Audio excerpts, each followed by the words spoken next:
आपने पाकिस्तान तहरीक इंसाफ के लिए इतना पॉपुलर गाना उनको दिया कि रोक सको तो रोक लो, तब्दीली आई रहे। ये इसके ऊपर कुछ आपसे कुछ फिर बाद में कुछ मतलब कुछ कहा भी लोगों ने आपके अपने दोस्तों वगैरह से जब बात हुई थी, और ये आपने जो डेडिकेट किया आज उसकी गूंज जो है ना पूरे मुल्क के अंदर, क्या बाहर भी इंटरनेशनल तौर पे भी सुनाई दे रही है। आप इसके खुफिया शायर निकले, इसके बारे में क्या कहेंगे? अस्सलाम वालेकुम, मैं हूँ शोएब नबी मुजद्ददी। आप देख रहे हैं कराची रंग हिमायत के संग। इस वक्त मैं आपकी मुलाकात कराने जा रहा हूँ, यहाँ पर मैं मौजूद हूँ गुलजार हिजरी में, और मैं आपसे मुलाकात करवाने चाह रहा हूँ एक बहुत ही मुल्क के पॉपुलर शायर, ब्रॉडकास्टर और अखबार रेडियो से बहुत गहरा ताल्लुक़ उनका, और इसके अलावा सियासतदान भी हैं। एक बहुत ही अच्छी सोच बसीरत रखते हैं, ख़ानदानी लोग हैं, और इसके अलावा इनकी जो शायरी है उससे इस वक्त पूरी दुनिया के अंदर उनकी आवाज़ है। चाहे वो राहत फ़तेह अली खाली हों, रहीम शाह हो। रहीम शाह के ने जो सबसे जो बड़ा गाना गाया था जिसके ऊपर माँ मुझको झुलावरी झूला, वो भी आप ही की शायरी है। उसके अलावा क्योंकि उनकी सियासी तो मैं आपको बताता हूँ किस पार्टी से ताल्लुक़ है, लेकिन उसके बावजूद उन्होंने पीटीआई को जो गाना डेडिकेट किया कि तब्दीली आई रही, रोक सको तो रोक लो, तब्दीली आई रही, वो भी आप ही की शायरी है जिसको आपने बाकायदा सुनते हैं और उससे महसूस होते हैं। आइए आज हम उनकी आपसे मुलाकात करवाते हैं। जी, मेरी मुराद है जनाब बहुत बड़े शायर उमैर अली अंजुम साहब से। मैं आपकी उनसे मुलाकात कराता हूँ और पूछता हूँ कि आपका सियासत में ताल्लुक़ तो जाहिर सी बात है किसी और पार्टी से है, लेकिन आपने इतना पीटीआई के लिए इतना बड़ा गाना लिखा जो कि इस वक्त हर लोगों की ज़ुबान के ऊपर है, तो ये कॉम्बिनेशन कैसे आपने बनाया? हम उनसे आपकी मुलाकात कराते हैं। अस्सलाम वालेकुम। वालेकुम सलाम। शोएब भाई, सबसे पहले तो मैं आपका शुक्रिया अदा करूँगा, और आप खुद इतनी बड़ी शख्सियत है माशाल्लाह कि जब अपने ज़माने तालिब इल्मी में आपको टेलीविज़न के प्रोग्राम हो या आमिर लियाकत के साथ जो आपके कंपटीशन के प्रोग्राम हो, अगर वो फर्स्ट आए तो आप सेकंड आए, और अगर मैं समझता हूँ कि उनका इतना बड़ा ऑरा ना होता या वो इतनी बड़ी फिगर ना होते टेलीविज़न की या एक सियासी जमात की, तो शायद फर्स्ट आपने ही आना था। जिसकी मिसाल हमें मुख्तलिफ़ टीवी चैनल्स के आमिर लियाकत के प्रोग्राम्स में भी मिलती है कि जिस पुरजोश अंदाज से उन्होंने आपको गले लगाकर आपका इजहार किया, उस इजहारिये ने हमें बताया कि आप कितनी बड़ी शख्सियत है। अलमिया पाकिस्तान का ये है कि हमारे यहाँ जितने बड़े जहन हैं उनको घुन लगाने के लिए पीछे कर दिया जाता है, और जो तुरशे तमाशे करने वाले लोग होते हैं वो सफ़े अव्वल पर आ जाते हैं। मेरी मुराद आज का फ़नकार, आज का खिलाड़ी, यहाँ दानिश्वर ख़त्म हो चुका है, अदीब ख़त्म हो चुका है, अदब मर चुका है, तो फिर इसी तरह की ट्रेजेडीज़ आपके सामने आती है। तो आप खुद बहुत बड़ी शख्सियत हैं। मैं आपका मुतशक्किर हूँ, ममनून हूँ कि आप मुझसे मुखातिब हैं और मेरा इंटरव्यू करें। तो हमने आपको देखा, जो सुना, कहाँ से आपका सफ़र का आगाज़ हुआ, वो उस वक़्त का जो एफएम की सीरीज़ थी माशाल्लाह से जिसके अंदर आपकी एक गूंज थी वो, और उसके बाद में फ़ी ज़माना एक किस तरीके से देखते हैं अपने आगाज़ का, थोड़ा सा बताइए। देखिए, सफ़र कोई भी हो, मैं एक तो मिडिल क्लास हम कहते हैं, मुझे फ़ख्र है ये बताने में कि मैं लोअर मिडिल क्लास से मेरा ताल्लुक़ है। तो सफ़र में थकन आज जो महसूस होनी है या होती है तो इस कदर शदीद है कि पैर के छाले आज भी उस सफ़र की थकन का एहसास दिलाते हैं। FM 101 से मेरा पहला ताल्लुक़ जो बना वो 2002 में बना। मेरे उस्ताद थे हज़रत जॉन एलिया, और मैं इस्लाह लेने उनके पास कॉलेज के दिनों में जाता था। तो वहाँ से मुझे ये इदराक हुआ जॉन साहब से कि मेरी आवाज़ में कोई ऐसा जादू है, सहर है। तो 65 रुपये बज़्म तलबा में रेडियो पाकिस्तान का मिला, और पहले ही ऑडिशन में हमें यावर मेहदी साहब ने क्लियर किया, और बाकायदा हम प्रोग्राम करने लगे। फिर उसके बाद FM 107, FM 105, FM 103, FM 100, लेकिन सबसे ज़्यादा जो देरीना मेरा ताल्लुक़ रहा वो FM 101 के साथ रहा।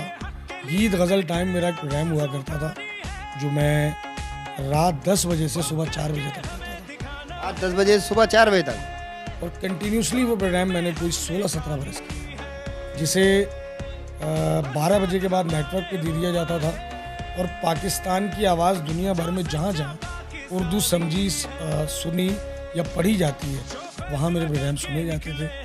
और शायद यही वजह है कि बड़ी तादाद में जो एक फ़ैन फॉलोइंग है वो वहाँ से पाकिस्तान से ज़्यादा मिली। आपका ताल्लुक जिस सियासी जमात से है वो कोई ढका छुपा ताल्लुक नहीं है, लेकिन उसके बावजूद आपने पाकिस्तान तहरीक इंसाफ के लिए इतना पॉपुलर गाना उनको दिया कि रोक सको तो रोक लो, तब्दीली आई रहे। ये इसके ऊपर कुछ आपसे कुछ फिर बाद में कुछ मतलब कुछ कहा भी लोगों ने आपके अपने दोस्तों वगैरह से जब बात हुई थी, और ये आपने जो डेडिकेट किया आज उसकी गूंज जो है ना पूरे मुल्क के अंदर, क्या बाहर भी इंटरनेशनल तौर पे भी सुनाई दे रही है। आप इसके खुफिया शायर निकले, इसके बारे में क्या कहेंगे आप? ज़फ़र इकबाल साहब, आफ्ताब इकबाल जो खबरनाक करते थे टीवी पे, उनके वालिद बड़े शायर हैं ज़फ़र इकबाल। मैं समझता हूँ कि वो एक एहसास शायर है। उनका एक शेर मुझे आपकी बात पे याद आ गया कि झूठ बोला है ज़फ़र तो उस पर कायम भी रहो, आदमी को साहिब किरदार होना चाहिए। तो हम कायम रहने के लिए इस बात को आप जैसे दोस्तों के सामने कर लेते हैं, लेकिन मैं ये समझता हूँ कि एक शायर के लिए कोई भी हदबंदी न कभी थी ना हुआ करती है। कोई सरहद शायर, अदीब, दानिश्वर, फनकार की नहीं होती, तो वो न्यूट्रल होता है। इमरान इस्माइल साहब के लिए ये असल में ये मैं आपको यहाँ पे एक बात वाजे कर दूँ, ये इंडिया का एक बड़ा मशहूर भजन है। हमने उसको सुन के उससे इंस्पायर होके ये गीत लिखा था, और हमें अंदाज़ा नहीं था कि ये इतना ज़बां ज़द-ए-आम हो जाएगा और तहरीक का हिस्सा बन जाएगा। और थोड़ा सा याद है आपको क्या? मैं आपको भेज सकता हूँ, मुझे आप तो अच्छा 7-8 साल उस पे फिर आपने ये लिखा, ये गाना फिर लिखा। ये वहाँ गवर्नर साहब जो उस वक्त थे वहाँ तक कैसे पहुँचा? मेरे दोस्त हैं, वो पर्सनली दोस्त हैं, तो उनको मैंने लिख के दिया। गवर्नर तो बहुत बाद में बने, लेकिन ये गाना जब मैंने लिखा तो मुझे खुद अंदाज़ा नहीं था कि सोशल मीडिया का दौर है और इतना मकबूल हो जाएगा गाना। वो मकबूल हो गया गाना। तो फिर आपके जो दोस्त हैं वगैरह कोई नाराज़ नहीं हुआ? बहुत सारे लोग नाराज़ हुए, लेकिन मेरा जिस सियासी जमात से ताल्लुक़ है MQM पाकिस्तान, दरअसल वो ताल्लुक़ ज़माने तालिब इल्मी का, आल पाकिस्तान महाजर को फ़र्क नहीं। तो APMSO का जो भी तरबियत याफ्ता लड़का लड़की तलबात होंगी, मैं समझता हूँ कि उसका ताल्लुक़ नज़रिए से बहुत गहरा होगा। तो हमारा नज़रिए से ताल्लुक़ था, तो नज़रिया तो हमारा कोई नहीं बदल सकता, लेकिन एक फ़न आपको खुदा ने गॉड गिफ्टेड आपको मिला हो ना, उसका इस्तेमाल करना चाहिए। अगर मेरे लिखने से उसे खुशी होती है या ये तो हमारा काम है किसी को खुश करना। सॉरी, तो फिर मैंने नून लीग के लिए भी लिखा, PSP के लिए भी लिखा, PTI के लिए भी लिखा, मकबूल हो गया। जी जी। वगरना MQM पाकिस्तान के बेशुमार नगमे हैं जो मेरे लिखे हुए हैं, और मैं समझता हूँ या तो मैं लिखता हूँ या कोई भी नहीं लिखता MQM पाकिस्तान के लिए नगमे।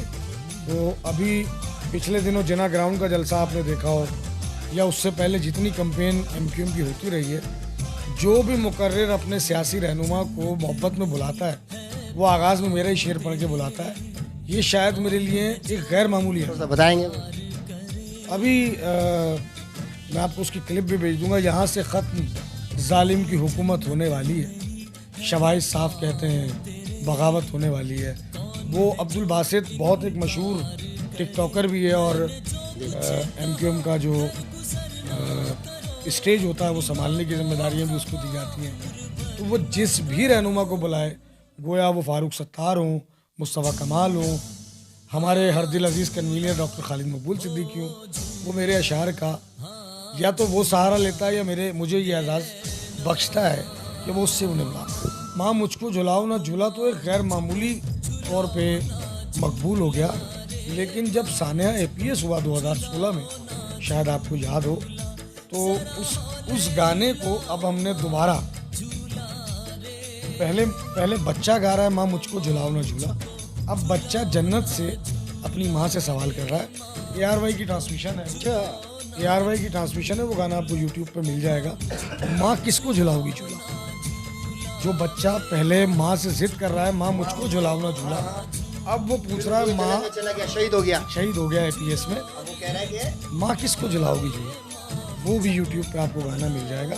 अगर आप वो भी आपने लिखा? जी, वो सीरीज आपने लिखी? वो 3 गाने हैं, ये पूरी एक सीरीज़ है माँ की। इसके अलावा मैं समझता हूँ रहीम शाह का गम या एक आध 2 गाना चन्ना, और इसके अलावा राहत फ़तेह अली खान का, राहत फ़तेह अली खान का बैक टू लव जो एल्बम है वो पूरा मेरा लिखा हुआ है। इसके अलावा PTI के लिए उन्होंने कुछ गीत किए, वो मेरे लिखे में। और आप सियासी पार्टी का जिक्र कर रहे थे, तहरीक लब्बैक का बात बीच में अधूरी रही थी, और भी पार्टियों का बता रहे थे, वो कोई बता? मटेरियल आपके पास आ रहा है, वो माल बनाने की फैक्ट्री तो हो सकता है, लेकिन आपका माशरा तब्दील नहीं कर सकता।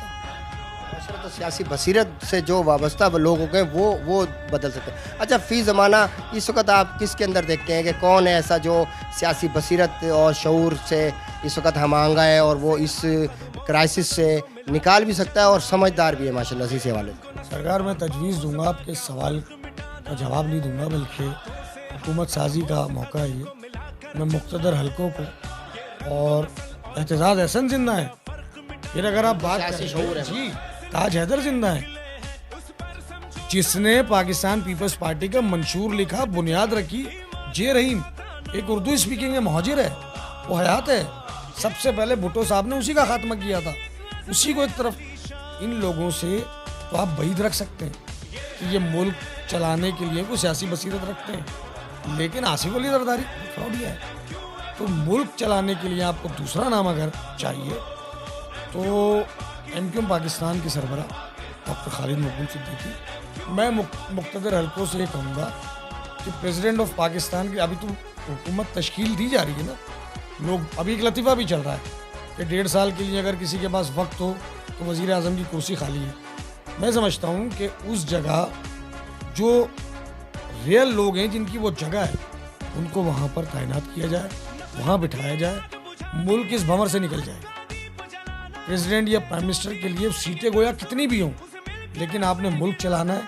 तो ये जोड़ी में इनकी सियासी बसीरत, इनका अहमद फराज को देखा मैंने, 7 मुशायरे पढ़े।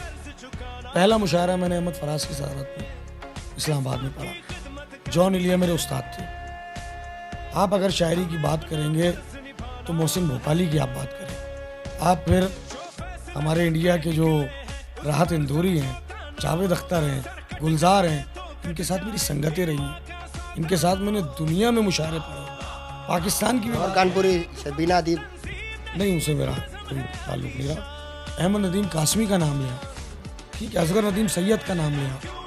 ये वो जय्यद लोग थे, वो कदावर शख्सियात हैं कि जिन्हें मैंने आंखों से देखा। और हयात लोगों में इफ्तिखार आरिफ, अभी गुज़िश्ता बरस 2 बरस कबल अमजद इस्लाम जब मेरी बड़ी देरीना रफ़ाकत है, मेरी मुलाकात मरहूम मोइन अख्तर के घर पे 2001 या 2002 में।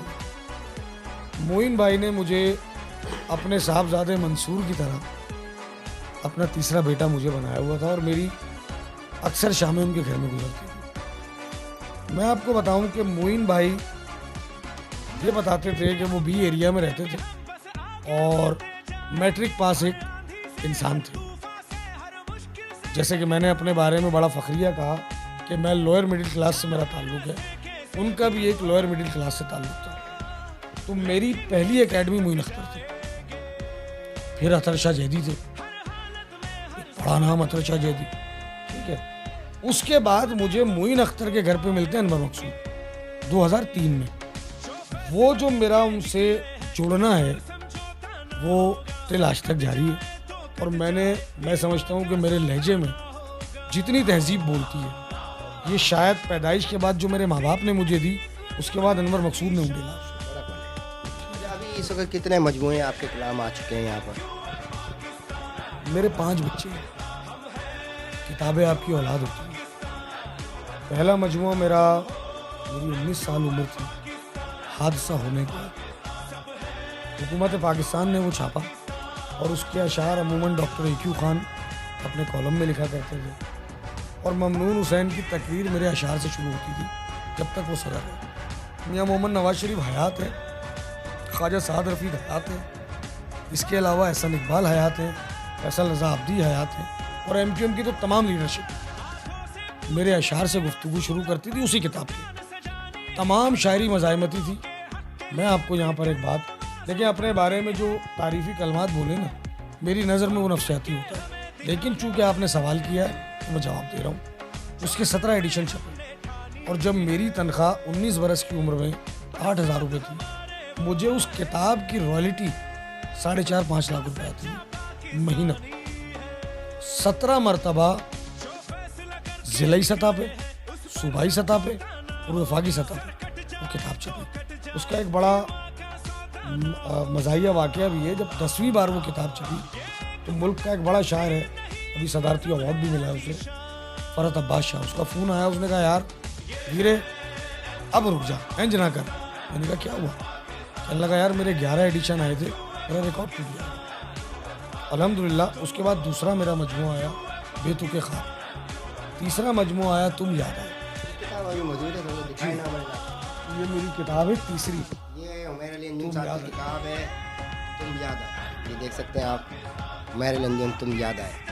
और ये है, तुम तो कल तक मेरे मुखालिफ थे, तुम मेरे हम ख्याल कैसे हुए। क्या बात है यार। तो मेरी बदकिस्मती है कि मेरे पास मेरी एक ही किताब थी, मैंने आपको दी। चौथी किताब मेरी आई, मेरी नज़में नहीं पढ़ना। पांचवी किताब थी मेरी नज़में नहीं पढ़ना।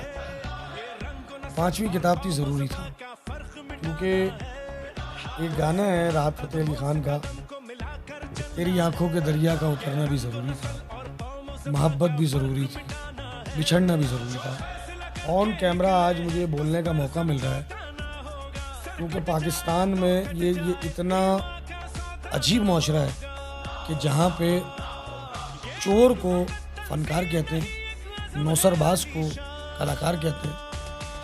लेकिन मैं यह इख्तलाफ इसलिए नहीं करूँगा कि मेरे साथ मुख्तलिफ़ जगहों पे हाथ हुआ, तो यहाँ भी हाथ हुआ। इसके 4 मिसरे हैं गाना शुरू होने से पहले। लफ्ज़ कितने ही तेरे पैरों से लिपटे होंगे, तूने जब आखिरी ख़त मेरा जलाया, देने वाला। ये 4 लाइनें खलील रहमान कमर की लिखी हुई, बाकी पूरा गाना ही मेरा लिखा हुआ। तेरी आंखों के दरिया का बहुत बड़ी नॉलेज था, मोहब्बत भी ज़रूरी थी, बिछड़ना भी ज़रूरी था। ये पूरा एल्बम मेरा लिखा हुआ। बैक टू लव इस एल्बम का नाम है। क्या आपके ऊपर चोट पड़ी, क्या इश्क से आपका क्या ताल्लुक है इस वक्त? थोड़ा सा ये भी बताएं, क्या चीज़ आपको राग़िब करके लेकर आई? देखिए, सवाल छोटा हो सकता है, लेकिन आपने अपनी शख्सियत को उसमें इन्वॉल्व किया। आपकी शख्सियत गैर मामूली है और हमने आपसे सीखा भी बहुत कुछ है शुभ भाई। आपके साथ हमारे अब्बास भाई हैं, इनसे भी ज़ाहिर है हम गाए बगाए सीखते रहे। देखिए, तजुर्बे जैसे जैसे आपकी ज़िंदगी में होते रहते हैं ना शुभ भाई, तो आप उन तजुर्बों के साथ शायरी में निखार तो ला सकते हैं, लेकिन शायरी का किसी दिल टूटने, गम से, भटकने से, शायरी जो नेचुरल है, बिल्कुल नेचुरल, कुदरती आती है। इसके लिए कोई चोट लगना जरूरी नहीं है। इल्हामी कैफियत है। कि रोज़नामा हिमायत अल्हम्दुलिल्लाह आपको पता है कि 25 साल से इसी तरीके से आप देख रहे हैं, और अब हम डिजिटल होने जा रहे हैं। इस हवाले से क्या कहेंगे? शेख भाई, एक बहुत बड़ी कामयाबी है कि जिस दौर में बड़े बड़े मीडिया हाउसेस, कि जिसमें जंग, एक्सप्रेस, नुमाए वक्त, डॉन, जहाँ वो अपने स्टेशन कम कर चुके हैं, इदारे बंद हो रहे हैं, कोई इदारा दूसरे को बेच रहा है, कोई सनतकार को बेच रहा है, कोई घी वाले को बेच रहा है, कोई टॉफ़ी वाले को बेच रहा है। ऐसे में 25 बरस से मुस्तकिल हिमायत, अखबार को अवाम की हिमायत हासिल होना, मैं समझता हूँ एक बहुत बड़ा काम है। और आप लोगों ने जो अनथक मेहनत के साथ अपने इस इदारे को जारी रखा, हमारी भी कभी ख्वाहिश रही है कि हम एसोसिएट कर सकें इस इदारे के साथ, कभी हमें भी मौका मिले कथा लिखने का, कोई हमें भी एक बॉक्स मिल जाए शेर लिखने के लिए, कॉलम लिखने के लिए। तो मैं खुद पढ़ता हूँ हिमायत को। और अब जब आप डिजिटल होने जा रहे हैं, तो मैं समझता हूँ कि सोशल मीडिया के इस रफ्तार के दौर में, कि जब लोगों ने अपनी ऐसी बेवकूफ़ाना हरकतों से जगह बना ली है, तो आपका जो ये कंटेंट है, ये ना सिर्फ बूस्ट करेगा बल्कि बहुत सी कामयाबियाँ आपके हिस्से में। अस्सलाम वालेकुम, मैं हूं शुएब नबी मुजद्ददी। आप देख रहे हैं कराची रंग हिमायत के संग। इस वक्त मैं आपकी मुलाकात कराने जा रहा हूं। यहाँ पर मैं मौजूद हूं गुलजार हिजरी में, और मैं आपसे मुलाकात करवाने चाह रहा हूं एक बहुत ही मुल्क के पॉपुलर शायर, ब्रॉडकास्टर और अखबार, रेडियो से बहुत गहरा ताल्लुक़ उनका, और इसके अलावा सियासतदान भी हैं। एक बहुत ही अच्छी सोच, बसीरत रखते हैं, ख़ानदानी लोग हैं, और इसके अलावा इनकी जो शायरी है उससे इस वक्त पूरी दुनिया के अंदर उनकी आवाज़ है। चाहे वो राहत फ़तेह अली